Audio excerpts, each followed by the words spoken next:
punches. I'm a temporarily misassigned elementary school teacher from Colorado Springs, Colorado. And I made a conscious decision many years ago to start working for love over gold, and boy did I find the perfect place to do that. I've been a national park ranger now for 16 years, and this is my 8th national park, and it has been truly a gift. And this is a gift I'd like to return tonight by paying a tribute to Park Service Director Stephen Mather. So I would like to thank you for coming here tonight to see an interview with Stephen Mather. To begin Mather's story, he was larger than life in every way, shape, and form. Born a maverick, he was successful in business, he was a brilliant promoter, and he was a visionary. And he led us the first many years of the National Park Service. And doesn't this just say larger than life? If you can roll all the movie stars into one person, that's a lot to live up to. But Stephen Mather was a type of dynamic individual. Born on the 4th of July, 1867 in San Francisco. You have to think Frisco is a pretty wild and woolly town in those days. It was full of schemers and dreamers. And I'd like to think that Stephen Mather learned from both styles. He attended University of California, Berkeley and graduated. However, the entire time his boyhood growing up in California, he never visited the California mountains. He didn't become an avid hiker and mountaineer until many years later. After college, he graduated and went on east and took a job as a newspaper reporter for the New York Sun. And this is one reason I chose this format tonight, to involve newspaper reporter in this story. Mather liked that job, and he enjoyed doing it. He loved photography. He learned that and kept it as a lifelong hobby. The only reason he left the newspaper business was because he needed to make some money because he was going to get married and have a family. And you couldn't live on a newspaper salary, on a reporter's salary. So he took a job for a company that his dad had worked for previously, the Pacific Coast Borax Company. And as the advertising and sales promotion manager, Stephen Mather brainstormed the 20 Mule Team Borax campaign that went on for decades.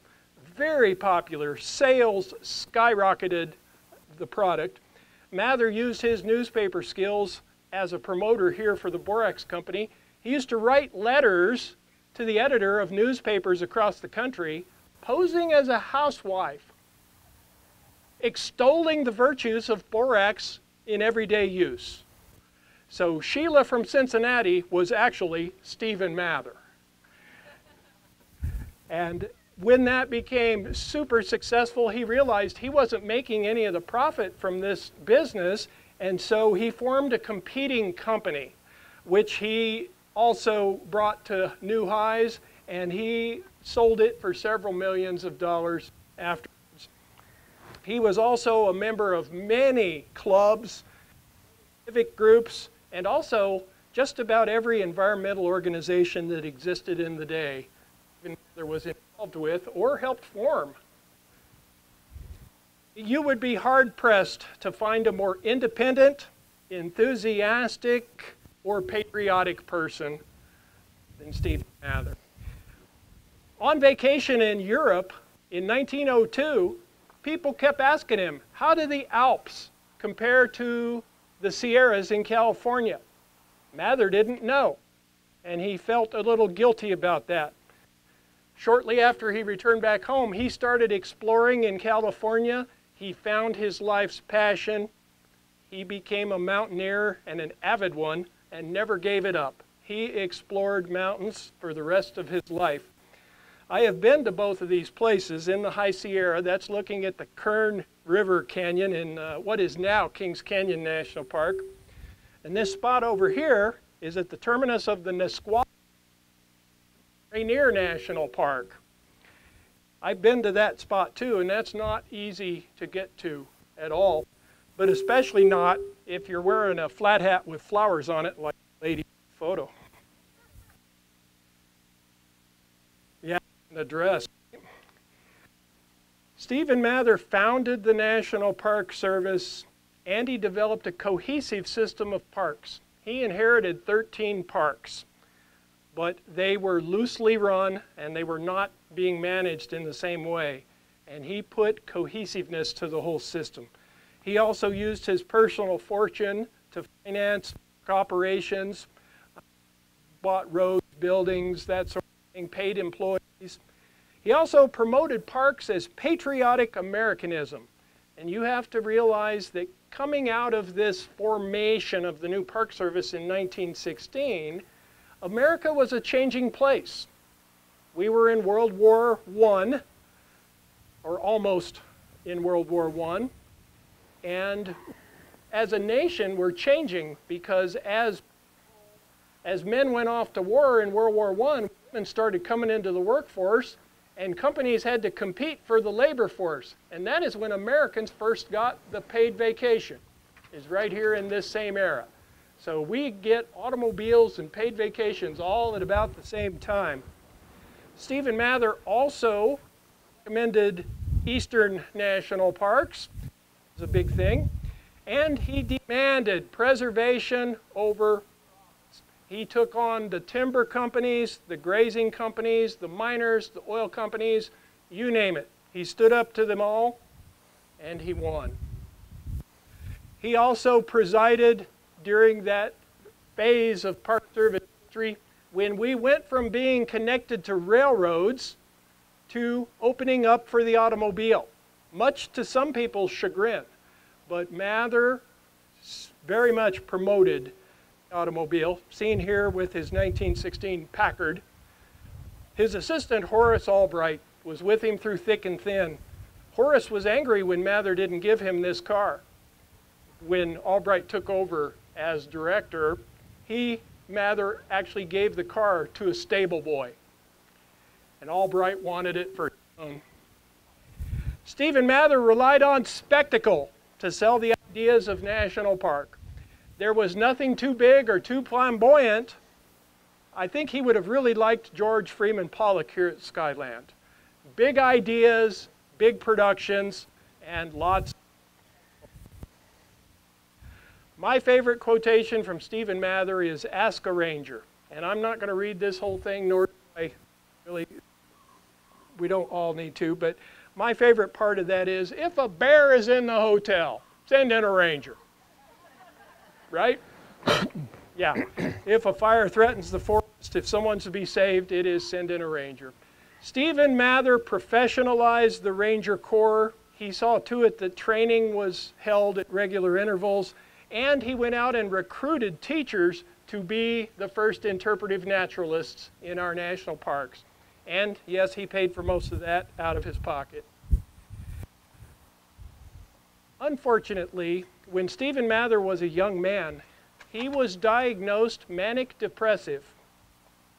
Now, we would call that bipolar disorder today.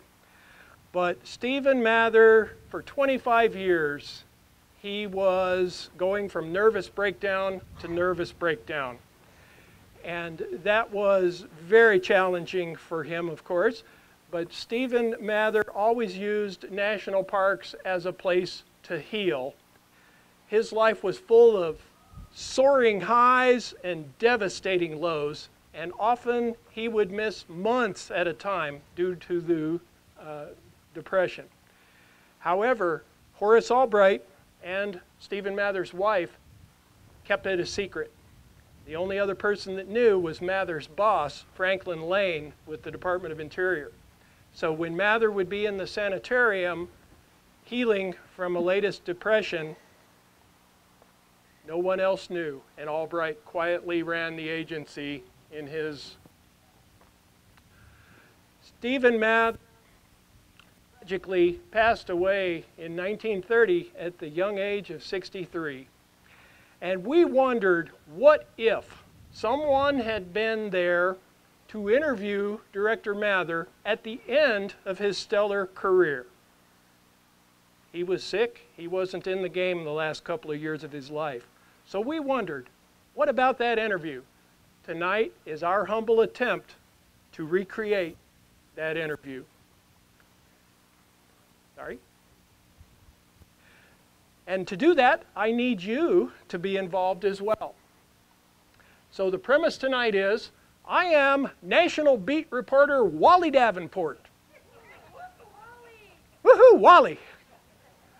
I work for the West Branch, Iowa Tribune. That is Herbert Hoover's hometown.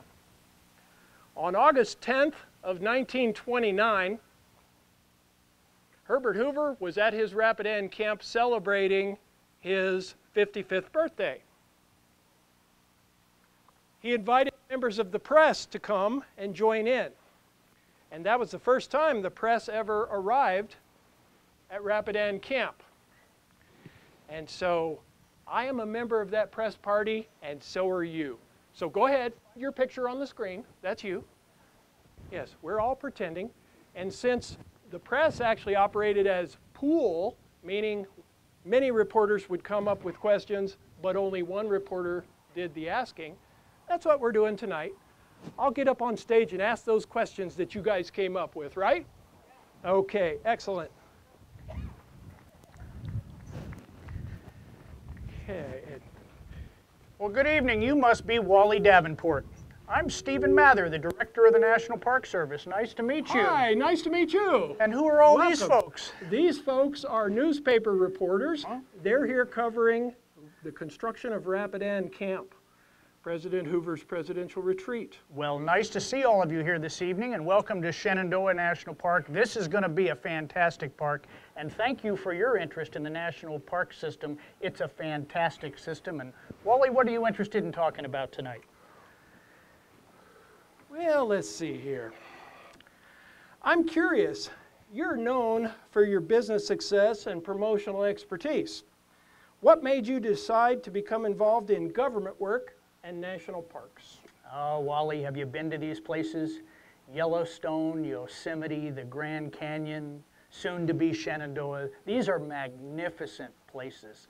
And the fact that we've made a decision as a nation to set these places aside and protect them in perpetuity for the benefit and enjoyment of the people, I think is one of our society and our government's greatest accomplishments. So I wanted to get involved. I viewed this as noble and patriotic work.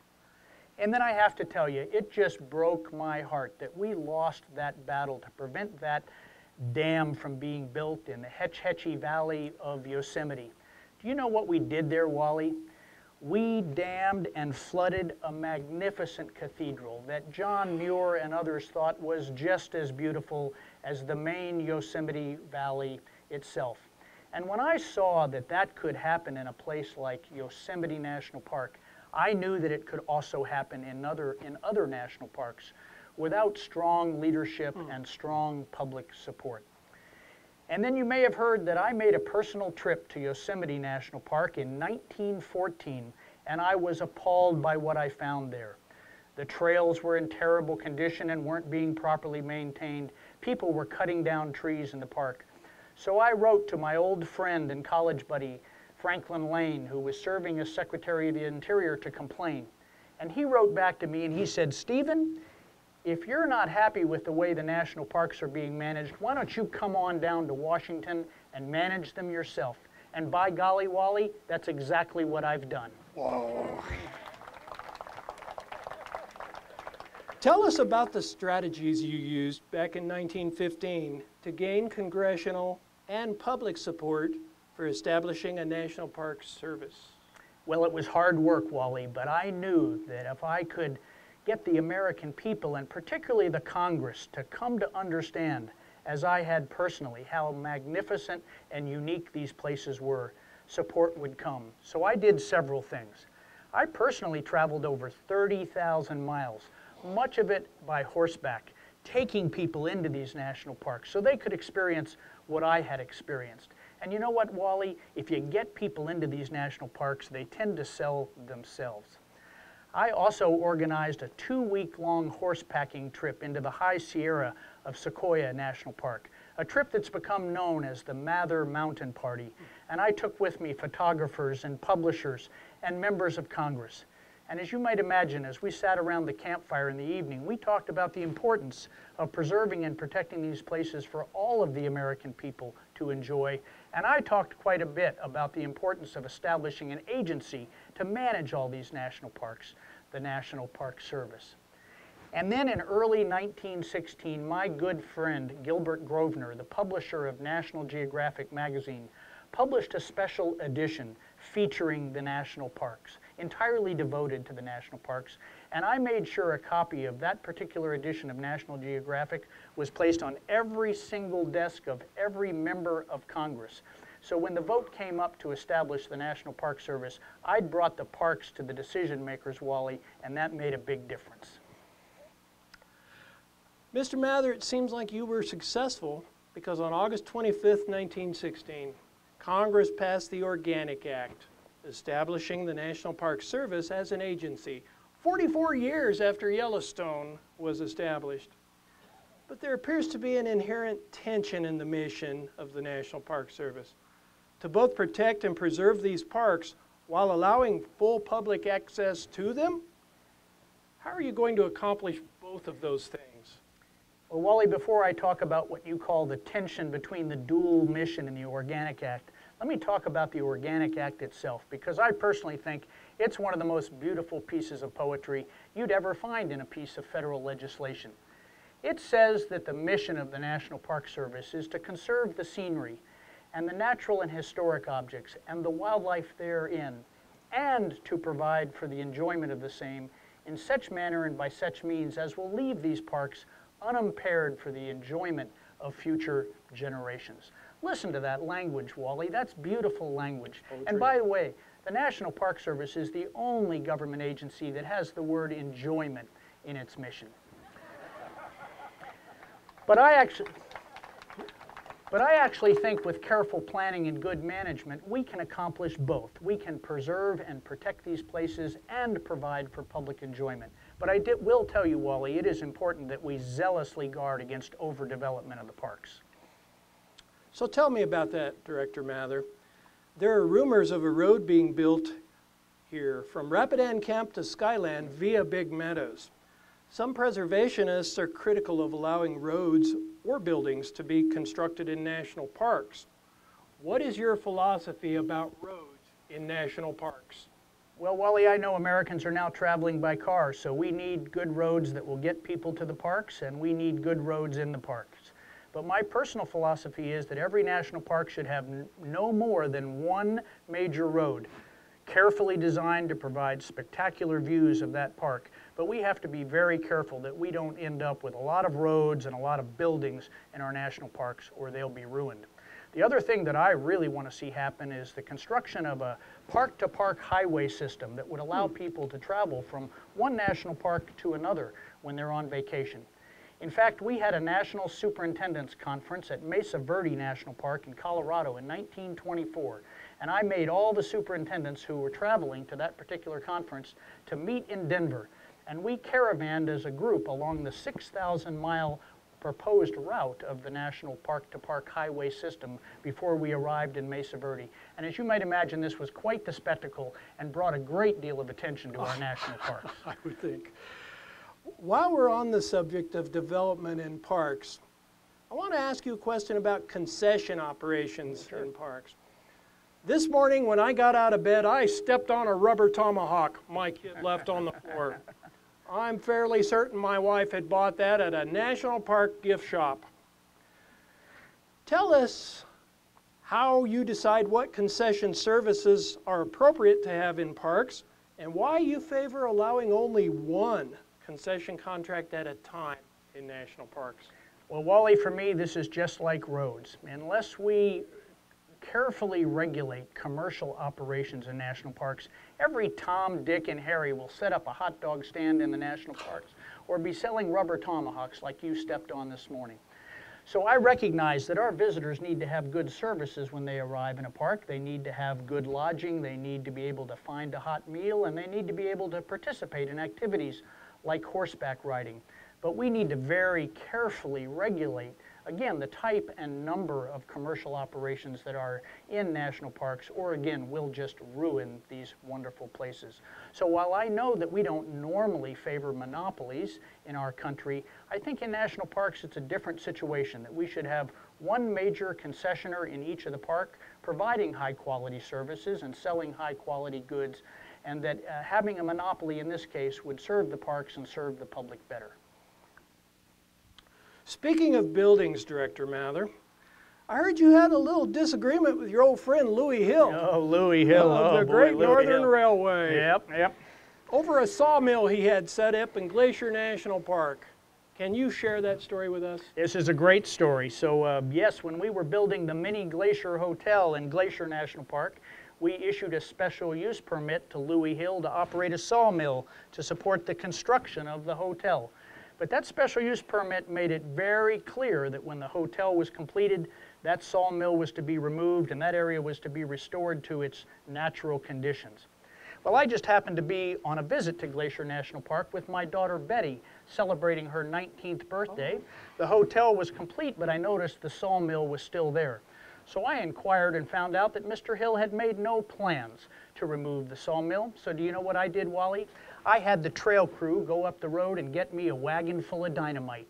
And I personally set off 13 charges and just completely collapsed that building. The hotel guests thought it was spectacular, and when the press asked me about it, I simply said I was celebrating my daughter's 19th birthday. And you know what, Wally? I think it sent a pretty clear message to Mr. Hill about the National Park Service being in charge of Glacier National Park.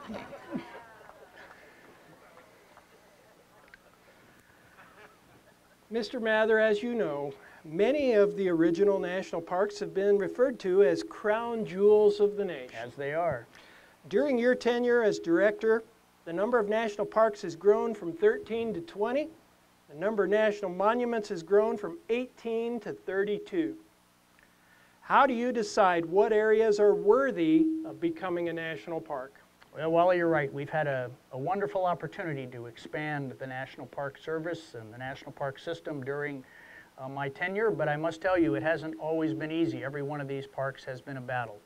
But every one we've added and every one that we should add, I think should be large in size, primitive in nature, should preserve a unique feature of national interest, and also be able to draw people in from hundreds, if not thousands of miles away.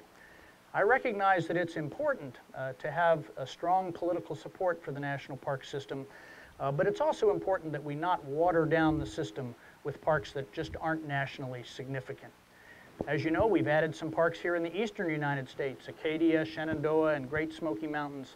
These places are all very worthy of protection, but also give us the opportunity to bring the parks closer to the people. You mentioned that getting some of these parks added to the system was not easy. Can you give us an example of that? Oh, I could go on and on, Wally, but there are two stories that really come to mind for me. One is from Grand Canyon National Park. You know, even after Grand Canyon was established, there were some really greedy people who tried to profit from the existence of the park. One of those was a guy by the name of Ralph Cameron, who had an old mining claim in the Grand Canyon, and he had the audacity to actually charge the public a toll simply to hike on the Bright Angel Trail. We had to fight him tooth and nail for years in the courts, but he was finally publicly disgraced, and I'm really proud of the fact that people can now go to the Grand Canyon and not have to pay a toll to hike on the Bright Angel Trail. And then I suppose another good example would be the battle to expand Grand Teton National Park. As you may know, when Grand Teton was first established, the park only included the mountain range itself and did not provide any protection to the Snake River or the Snake River Valley, an area we've now all come to know as Jackson Hole. And there was a lot of interest in expanding the park, but the ranchers who owned that land were adamantly opposed. So the Rockefeller family quietly set up a land company and over a period of years purchased each one of those ranches from willing sellers at fair market value, always with the intention of donating that land once they'd purchased it to the National Park Service to expand Grand Teton National Park. But when their plan became known to the public, as you might imagine, the ranchers were pretty upset and gun battles almost broke out there in Jackson Hole. But I don't think anybody would argue that that place was not worth protecting, and that's now one of the most magnificent parks we have in the system. Haven't the Rockefellers helped with the establishment of other parks? Oh, they have. They've been a very generous family. They've helped us establish Acadia National Park and Great Smoky Mountains National Park. And, you know, that's a really great point, Wally, that the establishment of the National Park Service and the expansion of the National Park system has not just been the action of government. It's also been a partnership with many forward-thinking and generous people. Director Mather, I understand you've been pretty generous as well, putting your personal funds into various national park projects. Is that true? Well, that is true, Wally. I don't like to talk about that very much, but you know, when the National Park Service was first established, our appropriations from Congress were pretty lean, and I needed some help. So I did pay for half of the salary of my principal assistant, Horace Albright, who has been instrumental in helping us with our many successes. And I also recognized as a former salesperson that we really needed to publicize the national park. So for 3 years, I paid the salary of Robert Sterling Yard, who helped us really bring national attention to the national park system.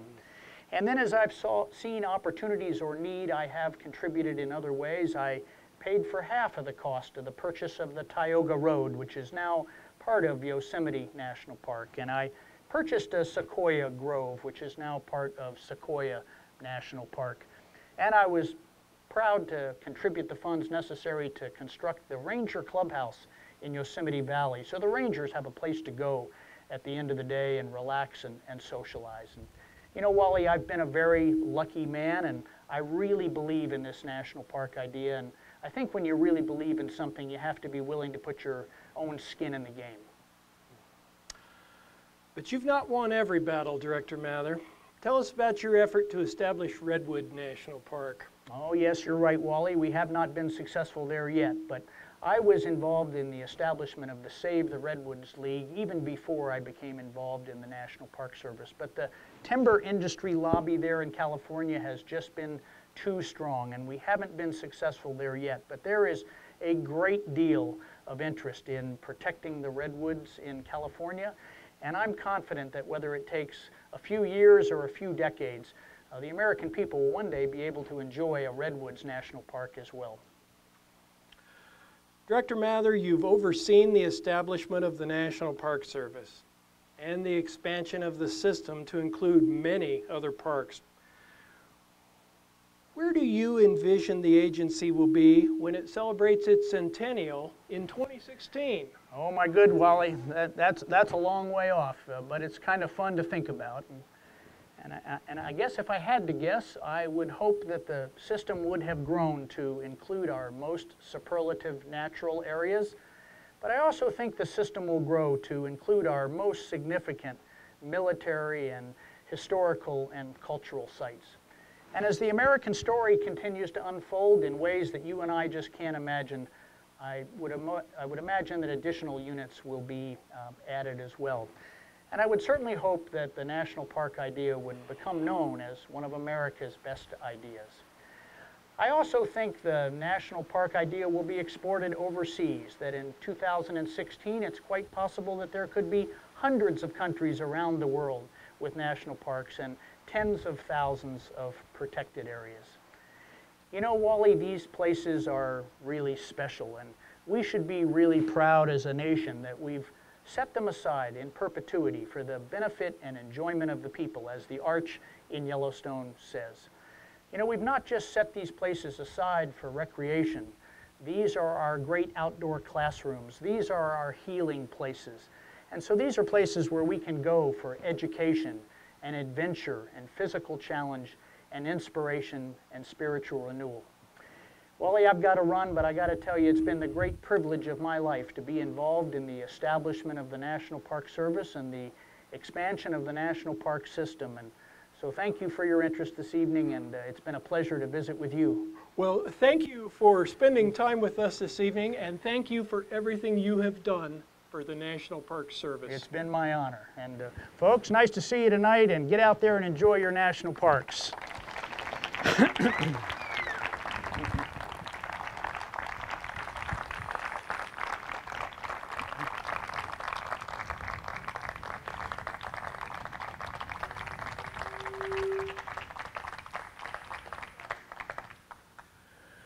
You want me? Ladies and gentlemen, Superintendent Jim Northam.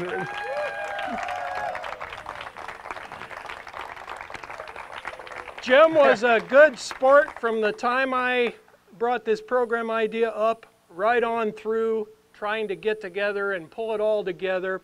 And just looking at your calendar makes me sad. And just getting together to practice has been a very interesting process, but I think we pulled it off. We'll let these folks be the judge of that, Mike. They seem happy and I see smiles. Jim, I have one more question for you tonight. Where do you see the National Park Service going in the next 100 years? Well, that's an interesting question. And hi, folks. And I must tell you, I'm really grateful to have a day job because this was terrifying. but an awful lot of fun. And it really is nice to see all of you out here this evening. And, you know, Mike, that's a question I'd really like to turn around and pose to the audience. I obviously certainly hope that we will continue to have a national park system in the United States for the next century and way beyond, and that system will continue to grow. But I'm also interested in your perspective. Where would you like to see the National Park Service and the National Park System go in the next decade and next century? How about some thoughts from you folks? You're obviously here because you care about these parks.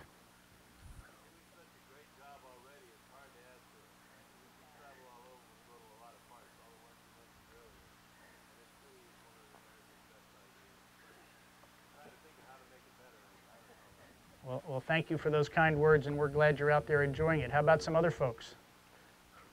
What defines a monument or a historical place? Appropriations.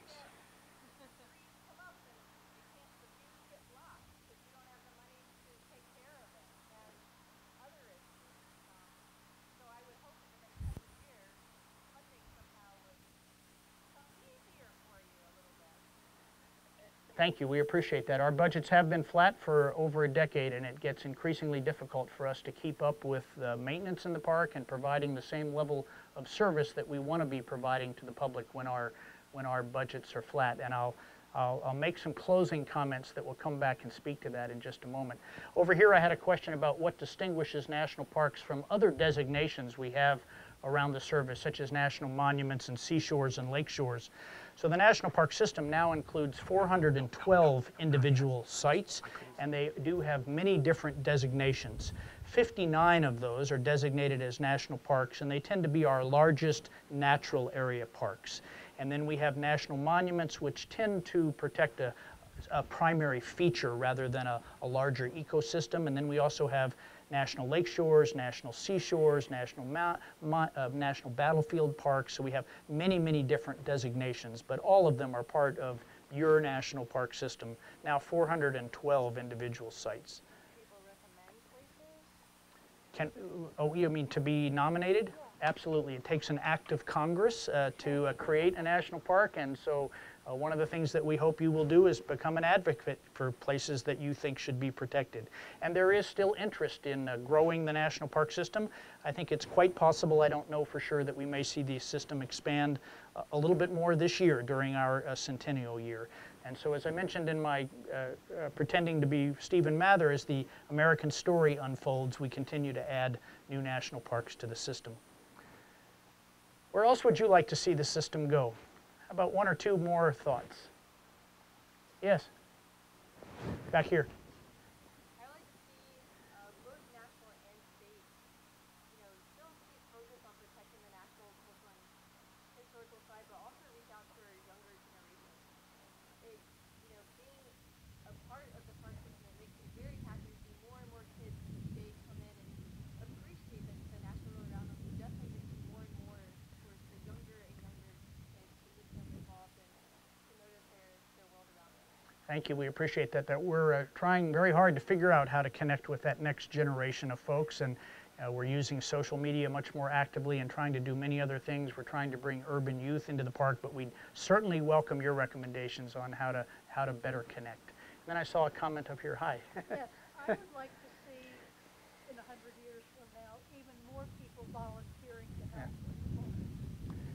Well, that would be wonderful. We are very dependent on volunteers. We have hundreds and hundreds of volunteers who support our work here. And interns. Yep. And that's really a great segue to kind of my closing comments here, which is our primary goal during the Centennial year for the National Park Service has been to connect with and create the next generation of park visitors, supporters, and advocates. And I really want to focus on the last two words in there, supporters and advocates. We are obviously delighted that you all are national park visitors and you're getting out there and enjoying many of your national parks. But I think for this system to continue to thrive, we will need even more public support and more advocates. And so we certainly encourage you to think about getting even more engaged in being our partners and working with us to, again, protect the system and grow the system. And there are many ways to be supporters. Volunteering is one way. Giving to our friends group is another way. Just being here in the park and being active is another way. And then, obviously, to be an advocate for parks, you have to speak up and speak to your elected officials and let them know that you value these places and you want them to be cared for. And that's really what we mean by being advocates. So thank you all for being here this evening. I'm going to turn it over to Mike to close out. But this was a lot of fun for us to do tonight. And thank you for being here. And we're just delighted to have you in Shenandoah National Park. So good evening.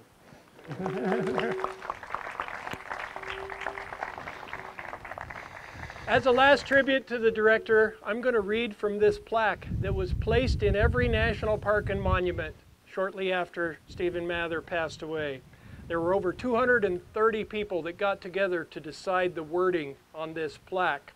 And people come from near and far to track down these plaques. We do not have one in Shenandoah.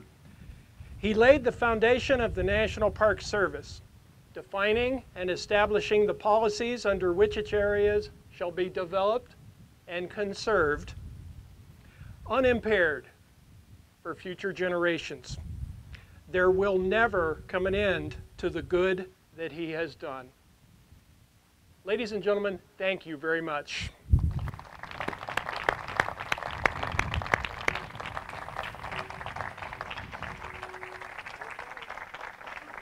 And we'll be sticking around if you have any questions or just want to chat.